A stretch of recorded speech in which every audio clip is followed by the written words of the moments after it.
Greetings, ladies and gentlemen, and welcome to the Third Enlightenment Salon. My name is Gennady Stolyarov II. I am the chairman of the United States Transhumanist Party, and with me today I am honored to have Bill Andrews, Dr. Bill Andrews, world-famous telomere biologist of Sierra Sciences, Mihoko Sekido, author and entrepreneur, and Bobby Ridge, the secretary of the U.S. and Nevada Transhumanist Parties. Welcome, everyone. And today we will start with an announcement by Bill regarding the telomere coin. Well, yes, there's a cryptocurrency that's going to be launched very soon. In fact, I think we're talking minutes, not days or hours. In Southeast Asia, there's a group called Defy Time, D-E-F-Y-T-I-M-E, that is launching a new cryptocurrency coin called the telomere coin. And the purpose of the coin is to fund research in telomere biology. So I'm really looking forward to seeing how that goes. It's been in the works for many years now, but it finally is getting launched sometime today. So we'll stay tuned. And to learn more about it, go to defytime.group, G-R-O-U-P. So D-E-F-Y-T-I-M-E.G-R-O-U-P. Excellent. And the telomere coin is an innovative cryptocurrency that allows ordinary people essentially to contribute to biomedical research and possibly earn a return as the coin appreciates in value over time. That's the idea, and the coin is also going to be used to purchase products that help prevent telomere shortening or decrease the rate of telomere shortening or help lengthen telomeres. So as the coin gets increases in value, buying the coins now will allow you to afford treatments that have come up in the future that might be fairly costly. And this is one example of the convergence of emerging technologies. Of course, cryptocurrencies have proliferated in recent years from the invention of Bitcoin in 2009 now to a time when there are thousands of cryptocurrencies available for people to consider and potentially invest in. Now, this is a time when various other technologies are proliferating and public awareness is beginning to catch up. So along those lines, Bobby, you are beginning a YouTube channel that will chronicle some of these advances. Could you describe that to us in a bit more detail? Yeah, I definitely see the transhumanist movement getting a lot larger. Just like a year to, honestly, just a year ago, you go on Facebook and Instagram and YouTube, and it was so hard to find a transhumanist or a transhumanist-like organization, some sort of nonprofit, or just looking at data analytics, the word transhumanism has just shot up, and because people are figuring it out how revolutionary this is and how real it is, and so I decided to do a YouTube channel on the various transhumanist sciences, the hard science though, because there's like probably 3 YouTube channels out there that I've found so far that discuss transhumanism, but they're always talking about the philosophy of transhumanism. They don't ever discuss the hard science, and which is the most important part.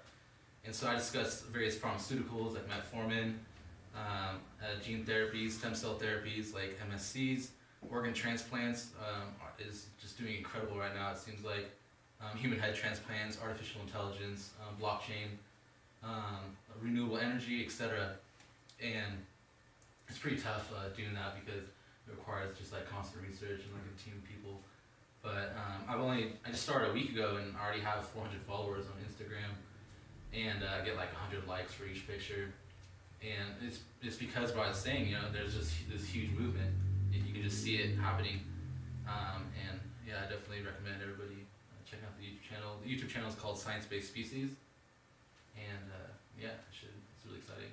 Yes, Science-Based Species. We definitely look forward to seeing more of your videos, and the U.S. Transhumanist Party will be one of the outlets that will spread them.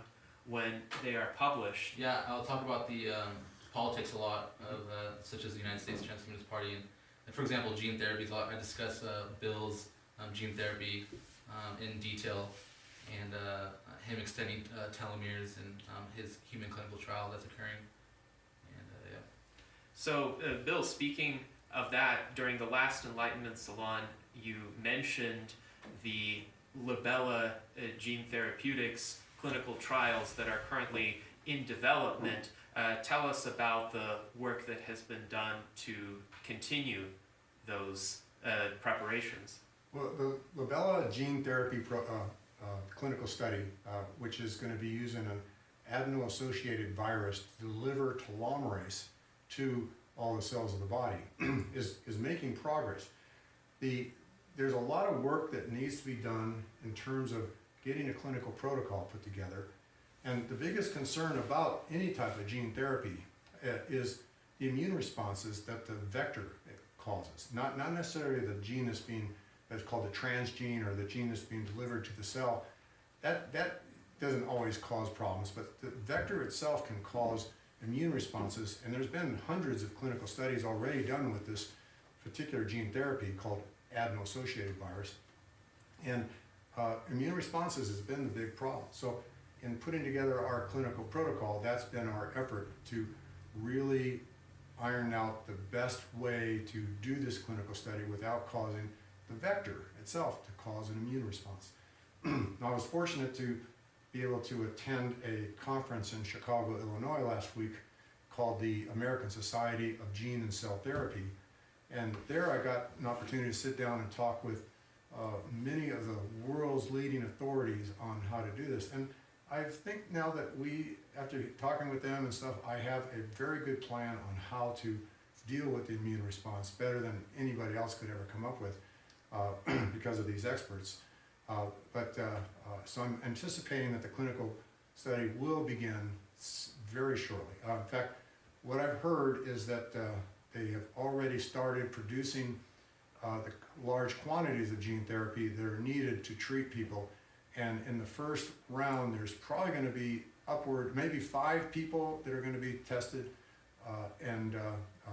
but at least one, but maybe 5 people will be tested in the first run through on this clinical study. Mm-hmm.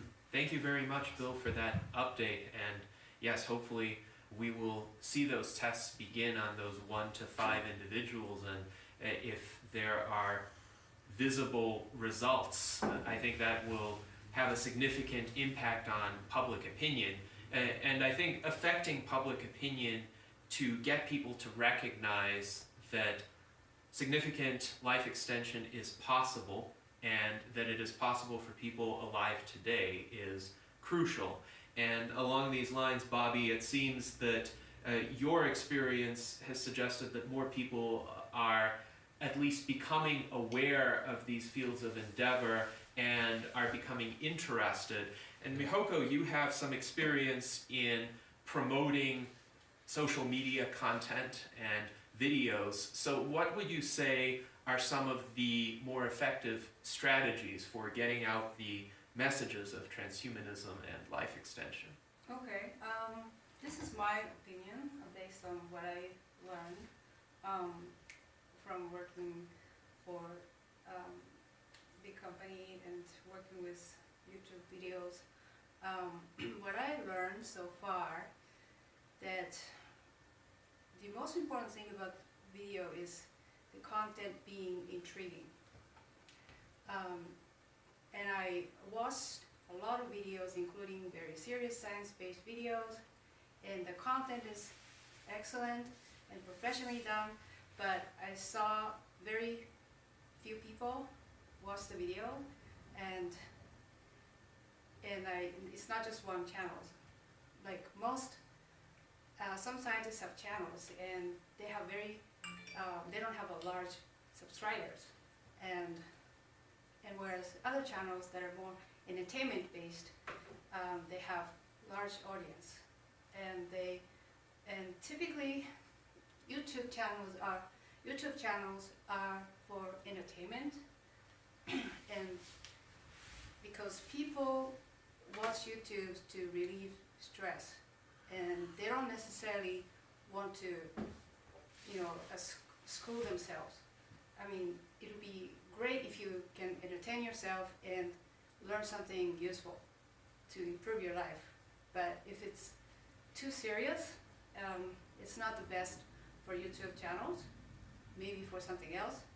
So I would say the content should be intriguing and has some entertaining element, and if you're new to YouTube if you're new channel, the video should not be too long, like 30 minutes, that would be too long.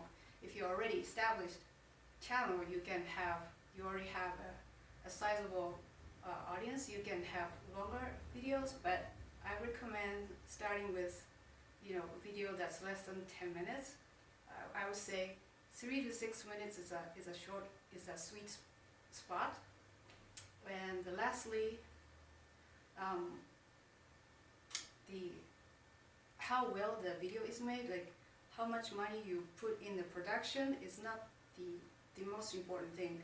However, the video should be relatively professionally done. But And you learned most of the stuff from working at Google doing this, is that right? yeah. I watch like 1,000 video per week, Wow, and so you would be an expert at this. Yes, a lot of data that you have analyzed, but I think one important takeaway from this is you would be able to contribute, you, the viewer, to the spread of transhumanist ideas if you start creating short videos. They don't need to be in depth. They can just provide some basic overviews, 3 to 6 minutes in length. If you let me know regarding the video that you've created and you would like it to be featured on the US Transhumanist Party website, I would be happy to take a look and consider that, and if I think that the video could effectively help spread our message, then you will have an additional channel for that video to proliferate. But yes, I think it's very important to consider what methods and what approaches are effective in convincing the public to at least take a look at this area. And Bill, of course, you have been speaking for a long time, both to public audiences and to investors. So what would you say works in terms of persuasive techniques? I gotta say nothing works because we're still looking for money. It's since 2008, it's been since the global financial crisis of 2008, it's been very difficult to get people to come in and participate financially or any way in terms of helping any of the people working on trying to solve transhumanist related projects, which anti-aging is only one of them. But I can tell you that if there's a way of categories and a bunch of different ways of doing it and none of them succeed, there can still be one that's considered the best way. And I would say making it the best way is to just making it so that everybody understands it. Too many people that get up and speak on the subjects of transhumanists or aging are very technical, and the audience, they get blown away with how smart that person is, but they don't understand a thing that person said. So one of the things I really focus on in my presentations is making it clear that everybody, when they leave that room, they completely understand what telomere biology is all about, because that's what I usually speak on. Of course, I also speak on other things related to anti-aging, including inflammation and things like that. But it's always important to just clarify. And then it's also important for speakers to be around. I always say when I speak, I'm going to be the last person to leave this room, because I'm going to stay around and answer every question that anybody has. I think that's really important, but I can't say that my technique has worked better than other people's technique, because everybody's struggling trying to bring in interested parties. And I think this is why we are here today, to attempt to elevate that interest to the next level. So Bobby, in terms of your ability to attract followers recently, what do you think has worked for you? I just what Bill said is really correct with simplifying things, and I've noticed Bill did that really well in his videos because so with my YouTube channel, I'm starting with doing compilation videos of various transhumanists like Bill Andrews, Aubrey Gray, Craig Venture, Ray Kurzweil, Nick Bostrom, Max Tegmark, etc. I edited them together, and I noticed with Bill, he definitely he simplified things in a very easy to understand manner, and so that's what I've done on like Instagram and Facebook. I've pictures that kind of flow with what transhumanism is, and but really, I think the main thing is just transhumanists are such great people, and everyone realizes that we have to work together to achieve these grand goals, and they're all such noble goals too. You know, ending suffering and curing diseases, and making sure that regulation works out with complete automation, and even developing like super beings, making sure that all works. You know, you see this collection of people are such great people, and so everyone's just so ready to help out. And so I think it's just that's kind of what mainly helps. I don't really have too much more to say than that, really, which is too bad. But just the community is such great people, and so everyone just helps so much. Mm-hmm. And I think these are all helpful insights. Now, Bill, your books, Curing Aging and Telomere Lengthening, are very effective in communicating the science in concise and layman-friendly terms, and they've certainly helped me understand more of the biology, and I'm sure that one of the reasons why your presentations are so successful is that they build upon examples and analogies that most people can relate to. And likewise, having a supportive community is important. I think one of the key pleas that I would have for the transhumanist and life extensionist movement internally is to recognize that we are all on the same side and we are trying to reach the same goal, and there are many opportunities for collaboration or working in parallel and recognizing the merits of one another's efforts. So this is one way the Transhumanist Party is seeking to unite the movement, by being a hub where people can come in with their ideas, get some more exposure, communicate with other like-minded thinkers who may have slightly different methods or avenues of study, but ultimately want to see a lot of the same fundamental transformations to the world. So I think definitely all of the insights that have been communicated here should be kept in mind by those seeking to advance our cause. Now, one other aspect of advancing our cause, of course, is being around to witness these It's not going to happen transformations. overnight. It's not going to happen overnight. We've got to stay healthy long enough to be able to be around when these things happen. Mihoko is somebody who can talk a lot about that. Yes, absolutely. And you've done some research into long-lived populations in Okinawa and in various regions of Japan. So what insights did you glean from looking at these individuals? Well, I was always interested in the longest living people and their habits. So I looked at not just Okinawan people, but of course the people, Okinawan people came up while I was researching, and one of the things I learned is that the Okinawan people live long because of the soil, and also the lifestyle. And the soil is rich in mineral from the coral leaf, and so anything that grows on the soil has a lot of minerals in it. And so the minerals are different from vitamins. Minerals are like our skeleton, you know, it builds our frame. That's how I understood it. And so the people who have strong body, you know, have the strong body tend to live long, and it's because their body is built on this, you know, mineral-rich food. And so the Okinawan people eat a lot of seaweed and contrary to our belief, they eat a lot of meat. Actually, they consume a lot more meat than the people in the mainland Japan. I don't know how many more times, but significantly more, a larger amount of meat, and they eat a lot of pork.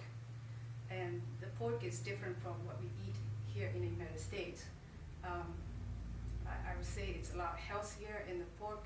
The pigs eat the food grown on the soil. So,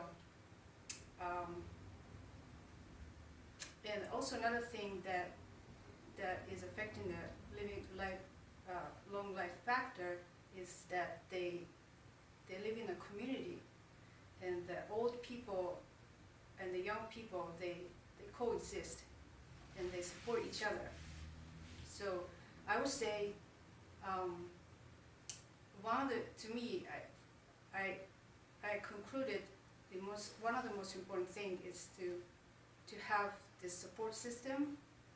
You know, when you're old, you have close relationship with your family, with your friends, with your community, and that's what Okinawan people have, and that seemed to translate the rest of Japan as well.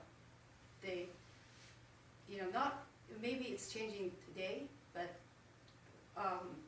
elder people, they live with their children and their grandchildren, and that's different from what I see here in the United States. As far as diet, they eat much less, right, than American people. So lower calorie, and again, Japanese people eat more seaweed than American people. So again, seaweed has iodine and sea minerals, and I'm not sure this is what I observed, and a lot of people might disagree. Soy products, essentially fermented soy products, is what I see that might have something to do with long living. I believe soy is good. I take lots of It's soy. because another Asian country that followed closely to Japan as the longest living country, it's Asian, it's some region of China. And not necessarily because they have, they're economically advanced country, but I just imagine what would be the common ground for Japan and this Asian country. Well, they eat soy and they eat rice, but it's not just rice, they eat wheat as well, but predominantly maybe they eat rice and they have fermented soy products, and they don't eat a lot, so a lower calorie. And I'm not sure if low fat is the biggest factor, but I could say Japanese diet is tend to be lower in fat, because a lot of things don't even use oil in it. It's just simmered or boiled, and some foods are deep fried, but overall it's low in fat. Yeah, that's kind of. You've written a book. Is it only in Japanese, or is your book published in English too? My book is published in Japan only. Oh. Yeah, I wrote a book in. So the Westerner has to, in order to become living as well as the people in Okinawa, they're going to have to move to Okinawa and adapt to their lifestyle and stuff like that, and they'll live longer. Or read your book, or learn to speak Japanese so they can read your book. Yeah, and also it's like I said, lifestyle, right? And the Okinawan people they get a lot of sunlight, vitamin D, and they tend to be active, and so being active, getting a lot of minerals, in a form that your body can absorb, and seaweed is a good source, and I can't say pork is good for you. Maybe in Okinawa, if you live in Okinawa, the land of Okinawa, it's good, but other regions, other parts of the world, maybe pork is not the healthiest option. So, yeah, Yes, that's well, what I see.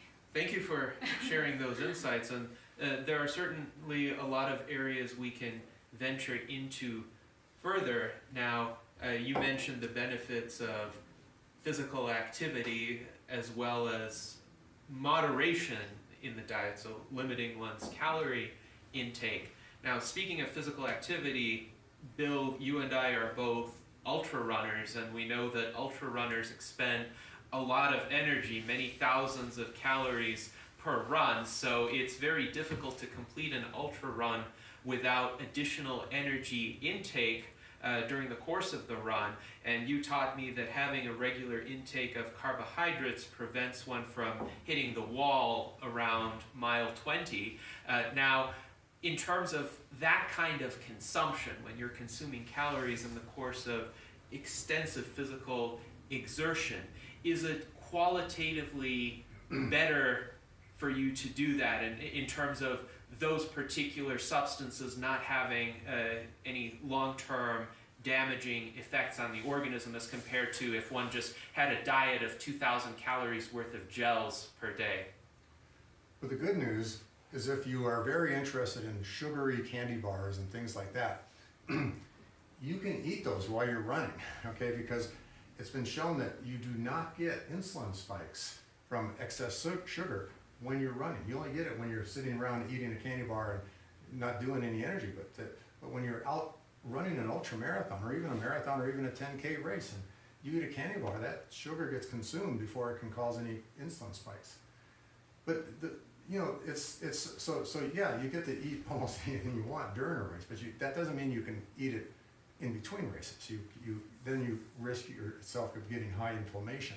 Inflammation is the big cause, and sugar is one of the most inflammatory things you can get, but the inflammation doesn't really occur when you're running.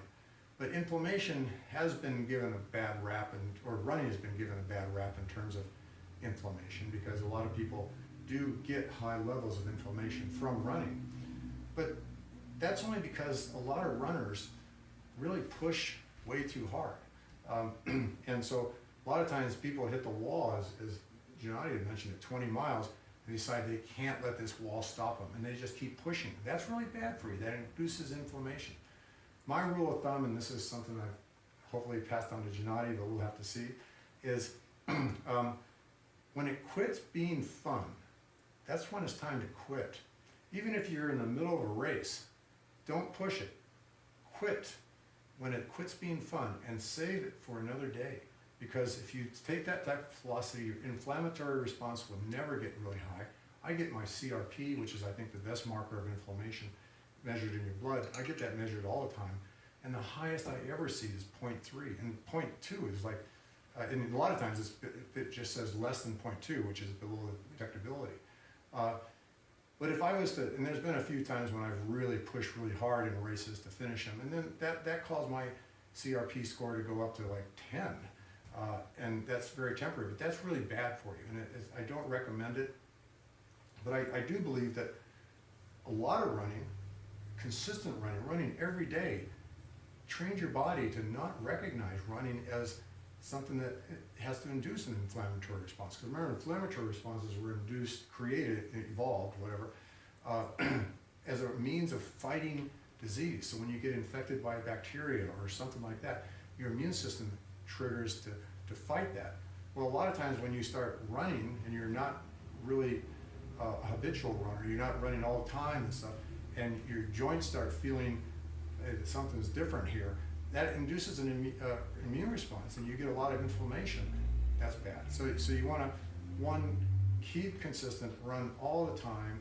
I mean, people say you should run every other day. I believe you should run every day, and just keep it fun. Don't push it. Combine it with adventure. That's the best way to do it. But endurance exercise, I think, is one of the best things you can do to keep your inflammation low and extend your lifespan and health span. Yes, absolutely, and thank you, Bill, for that.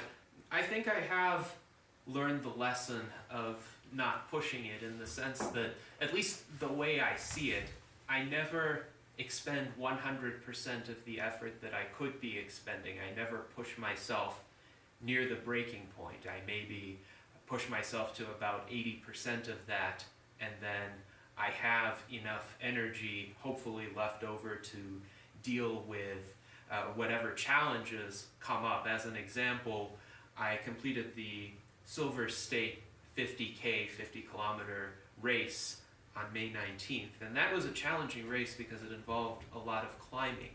So we were climbing Mount Peavine twice, and after the second descent, I was at mile 20, and I wasn't used to that much elevation gain. That race had over 6,000 feet of elevation gain, so I was quite sore. I began having major muscle cramps in my thighs, but I had done everything else properly. I had good hydration, I had good nutrition, so I was able to run a bit, walk a bit, make it to the finish line with a respectable Very good time. Mhm. 7.5 hours in a race like that's very good.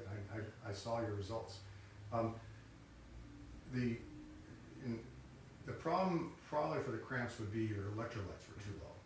Okay, I don't know what you're doing for electrolytes, but in the races, anything longer than like 20 miles, you need to be taking electrolytes, especially if you're drinking a lot of water.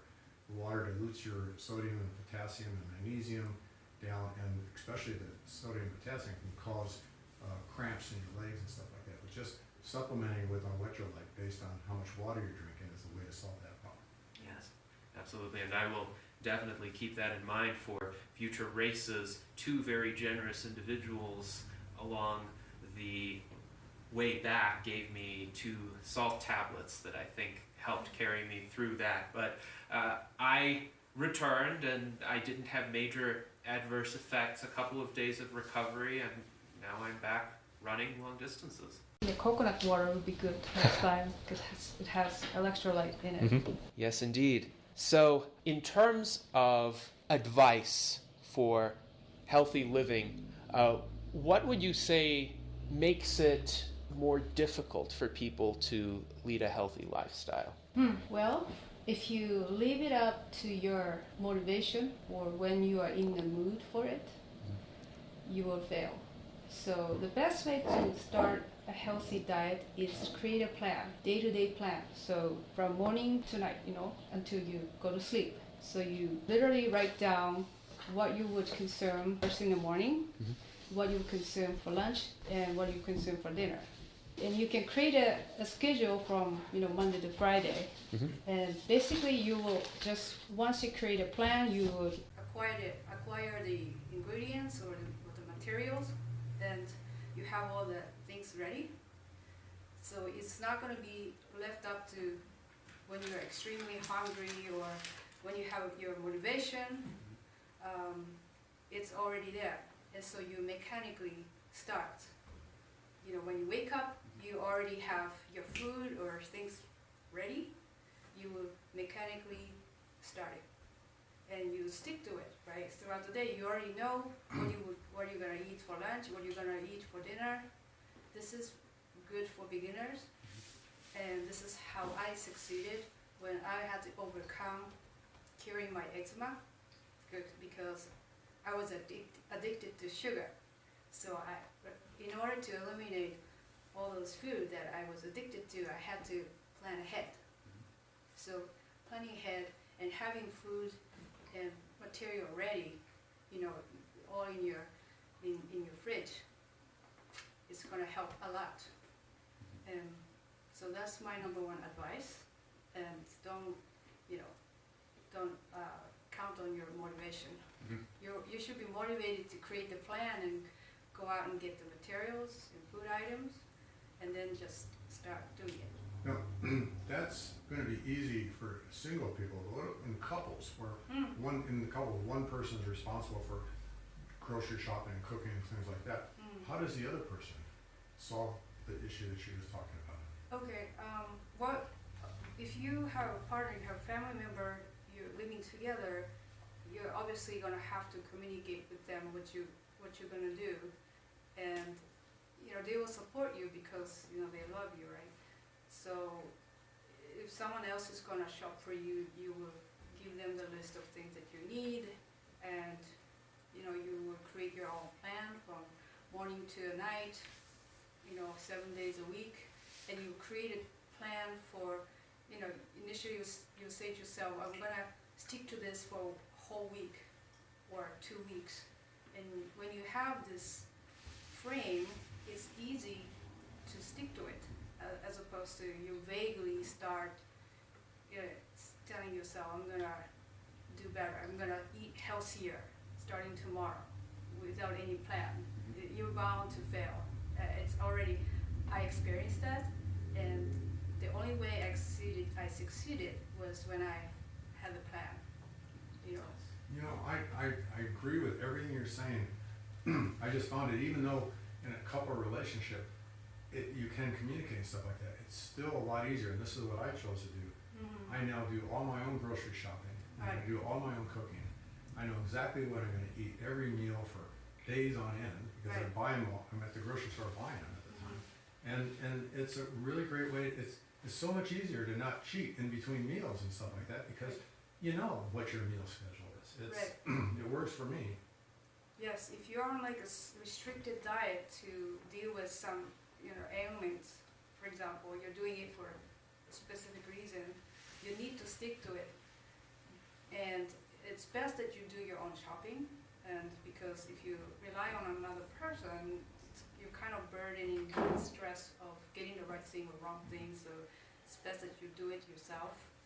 And then plan ahead, write it down in a little notebook, and remind yourself, in the morning. And that's And another point is that everybody's different. Yeah. And I recommend getting blood work actually to actually identify which foods you're sensitive to and which you aren't sensitive. And the best measure of sensitivity is the induction of inflammation. If foods induce inflammation in your blood, don't eat them. But so since everybody's different, they gotta go get their own blood test and then do their own shopping for the foods that's right for them, because it might not be right for their spouse or significant other. Yeah. And so there's, so I think this whole idea, I think the future of great health is gonna be, everybody's gonna be doing all their own shopping and Yeah. cooking. So, like personalized medicine, we're going to have personalized Exactly. dieting, Yeah. and for that matter, personalized exercise regimens as well. Well, I have some advice for motivation to manage your own health. I've noticed that just knowing that indefinite longevity is a real possibility now, and understanding the evidence as much as possible, doing as much of your own research, and seeing that mice's lifespans are extending by 20 to 30% in various gene therapies, and seeing artificial intelligence tackle different diseases and diagnosing them better than whole panels of Stanford doctors, and the evidence just goes on. And I think just knowing that there's that possibility, I've convinced a bunch of my friends and shown them the evidence, and with myself also, and I've noticed that it's just a huge motivator. Instead of having that veil or that conditioning of knowing like we're all gonna die, versus knowing that you could keep living, or you don't have to suffer 4 to 8 years at the end of your life at a hospital. You could reverse aging in that aspect. I think just knowing that is just a great motivator.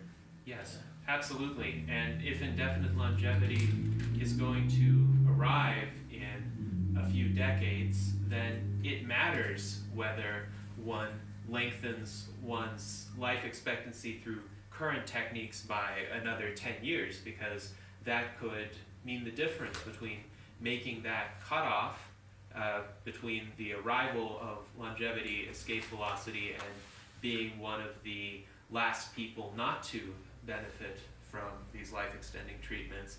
Now, Mihoko, you also communicated some important thoughts about the power of habit, the fact that we can't be hyper-motivated at all times, and we need something that works for us when we aren't motivated, when we're just in our routine modes of living. It reminds me of a statement by Alfred North Whitehead, who was a philosopher in the late 19th and early 20th centuries. I'm going to paraphrase here, but he said essentially the progress of civilization depends on maximizing the number of things we can do without thinking about them. He compared operations of thought to cavalry charges in a battle back when cavalry was used. They should be few in number, but used with particular effect to achieve the goals.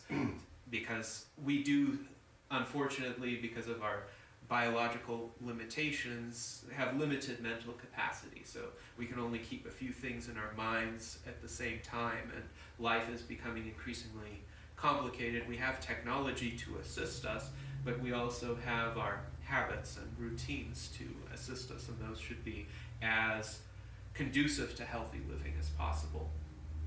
So speaking of healthy living, Bill, what are some of your thoughts on Metformin, which seems to be a substance that is fairly accessible? It's prescribed to diabetic patients today. It has relatively few side effects, and a lot of people have been talking about its benefits.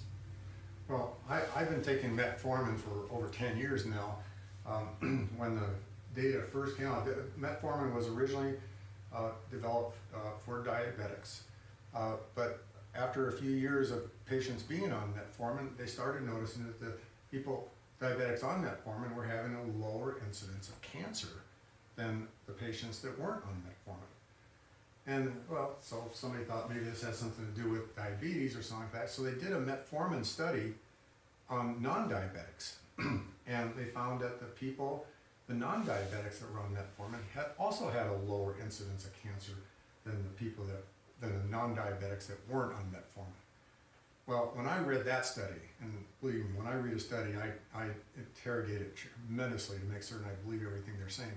When I read that study, and I thought it was a very good study, I started taking Metformin that day, and I've been taking it now for 10 years. I think it's mostly a way to decrease your risk of cancer, and now it's being touted as possibly being an anti-aging therapeutic. I know that it has a lot of similarities with rapamycin. Rapamycin, and Metformin is often called an analog of rapamycin, but rapamycin works mostly by suppressing the immune system at various levels, and actually not just suppressing the immune system, but inducing a component of the immune system called the regulatory T cells, and there's also regulatory B cells, but that's getting too technical. It promotes these cells that actually help suppress the immune system. It's how our body learns to not attack every cell in our body because of these cells called T regulatory cells and B regulatory cells. And rapamycin induces those, and Metformin probably does the same thing. So there's a lot of benefits. Just simply being an anti-cancer therapeutic all by itself will make it something to extend lifespan and health span. But I believe that Metformin and rapamycin are providing more than just those. And unfortunately, rapamycin has side effects that Metformin does not. So I highly recommend Metformin. Now, if somebody who is not a diabetic patient wants to get access to Metformin, what would you recommend as a possibility for doing that? Convince a physician that this has general health extending benefits? I just went into my doctor and I said, hey, I want Metformin. He said, but you're not a diabetic. And I said, so what? I want Metformin. He gave me Metformin. He's been prescribing it now for me for 10 years. Nice. Yes, well, hopefully we can all find sympathetic physicians that. I think showing them the papers. I mean, anybody, I don't care who you are, everybody should be able to learn how to go to what's called PubMed, P-U-B-M-E-D, which is Publications in Medicine. And you can get the full study, even if you can't read the study, just the title and the abstract will tell you enough to show to your doctor. Okay, and when the doctor sees that Metformin is actually an anti-cancer therapeutic, even for non-diabetics, that's all the doctor needs. Doctors don't want to prevent you from being healthy. They just want to make certain that you're not being led around by some charlatan. Mm-hmm. And the best way to prevent that is to give your doctor a copy of a PubMed scientifically peer-reviewed study. Yes. And one thing that might help patients within a few years to do that are the ongoing TAME clinical trials. TAME stands for Targeting Aging with Metformin. They're headed by Dr. Nir Barzilai. They've received FDA approval, and the important aspect of those trials isn't that they're going to dramatically lengthen lifespans, but that they are the first clinical trials approved to target aging, essentially. By the FDA. Yeah, Yes. The first time the FDA has ever approved, and that's been a big frustration for me, because I've spoken at conferences and I've had people from the FDA pull me aside as I come off the podium saying, you know, we're never going to approve testing of a drug that cures aging, because aging is not a disease. And so it's been pretty frustrating, but I'm excited that they actually finally approved a drug, clinical study, that was designed to cure aging, and that's metformin. Yes, absolutely. So we are, I think, all looking forward to the results of those trials, and furthermore, hopefully that approval will become a precedent. More generally, I think it's crucial for aging to become classified as a disease so that further clinical trials can have an easier path toward approval, and probably the first country that does that is going to see a major influx in investment and biomedical scientists and companies wanting to locate there. But this also speaks to the importance of political advocacy through various channels, through the regulatory system, as well as through legislation, through creating policy proposals, through advocating to international bodies. The Life Extension Advocacy Foundation and the International Longevity Alliance have been doing great work advocating before the World Health Organization to get them to recognize aging and the problems faced by elderly people as crucial concerns to address. So there was progress being made on multiple fronts.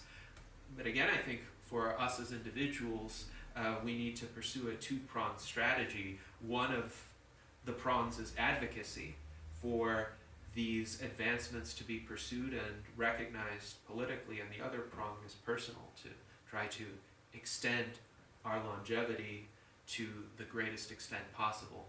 And I will mention one more that people can take before we conclude. In fact, you can do this today, and that is to become a member of the U.S. Transhumanist Party. You can do that for free. Go to transhumanist-party.org.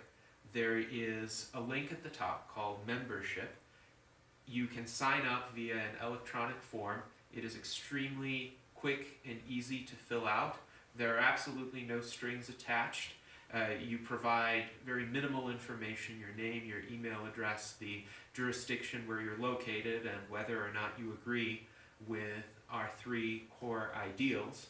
And then after your application is submitted, you can become a member with extreme speed. You can join us in our discussions and contribute. As we've said, there are many ways to get started in terms of advocacy. If you have a concise video you would like to include on our website, if you would like to submit an article for publication, if you would like to keep us apprised of your independent endeavors or emerging research that you've become familiar with, if you would like to start a state or local transhumanist party or even run for political office, please let us know. Again, we are hoping to become a hub for a movement that utilizes the skills and talents of a wide range of people. I think it will require all of us to come together and collaborate in order to achieve the reversal of biological aging and the next great phase of our civilization. So thank you everyone for being here today. This has been an excellent conversation, and we hope to have many more. Thank you. And so I just took the next step of saying, instead of just science-based medicine, do science-based species. Almost like a scientism, except scientism saying we know that science is the only way, where I'm saying it's the only one that we yet know. I believe you can say I believe, but I don't know. But it would be better to know.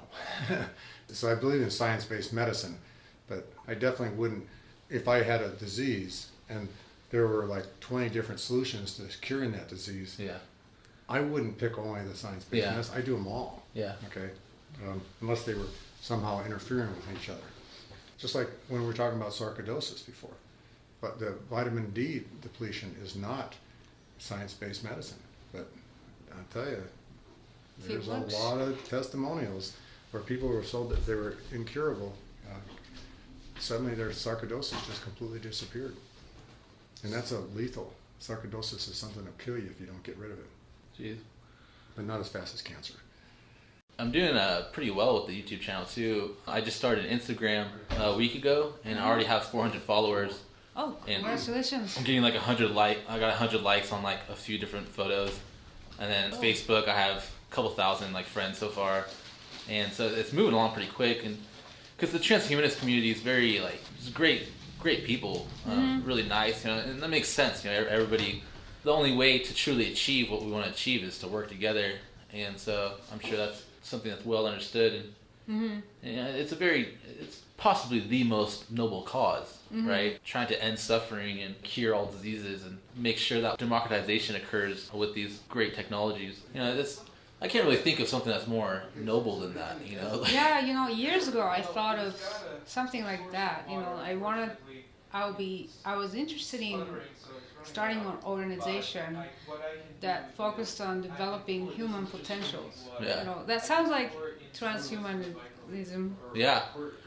Like three main things about transhumanism. That there's different definitions, but I kind of look at the three tenets of curing all diseases and ending suffering, Yeah.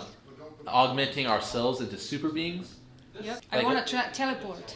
Yeah. And then the third thing would be creating godlike artificial intelligence, Yeah. human level and super Yeah. intelligence. Yeah. Do you look much into like the law of accelerating returns, Ray Kurzweil stuff? Definitely recommend. He predicted all this 30 years ago.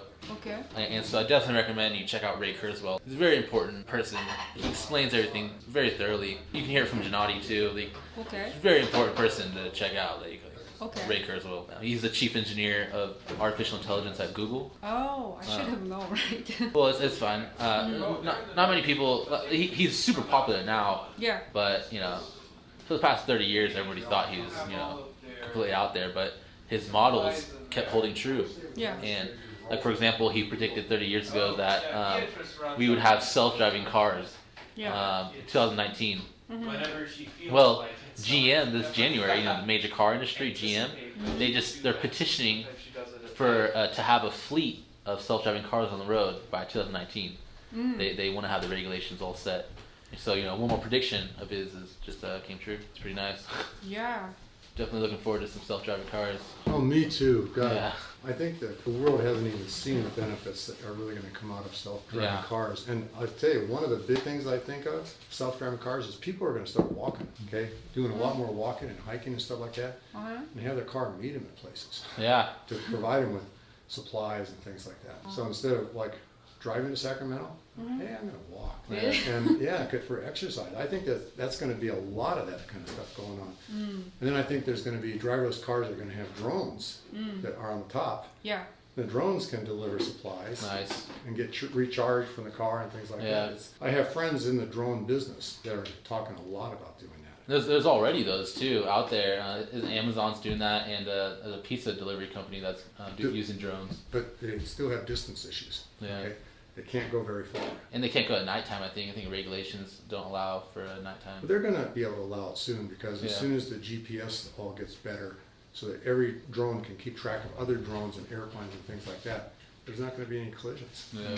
But that's a few years to come. But I bet you.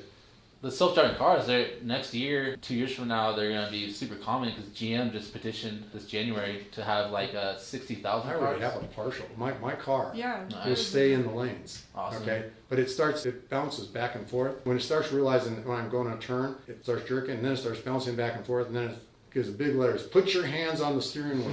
Well, GM's car, they have no steering wheel Yeah, I know. and they have no pedals. And So- Tesla's doing the same thing, isn't it? yeah, every major car company has announced that they're going full autonomous. The car styles are going to change a lot too. Yeah, They're going to have cars that are more shaped like a bed, you know. Think of all the blind people and like handicapped people it's gonna help. Like that's just gonna be so incredible. Have any of you started developing like a little bit of anxiety about achieving indefinite longevity and the LAV? It's an interesting question because I am going to be 31 this July, and I would have expected a bit more progress to be made since I was in my teens. I know Bill, you feel the same way. In Irvine, that's exactly what I spoke on. I spoke about how I thought I would never be 65.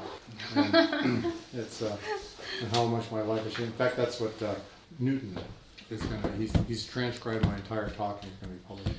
Oh, excellent. Yeah, because just knowing that it's such a real possibility, it definitely like, you know, I'm driving a lot safer and I'm eating way better and like definitely some anxiety. I see the other way around. Now, I thought you meant anxiety from it taking too long, but That yeah, well, all of anxiety, I definitely try to lead a safe lifestyle because I want to be around. I want to live long enough to live forever.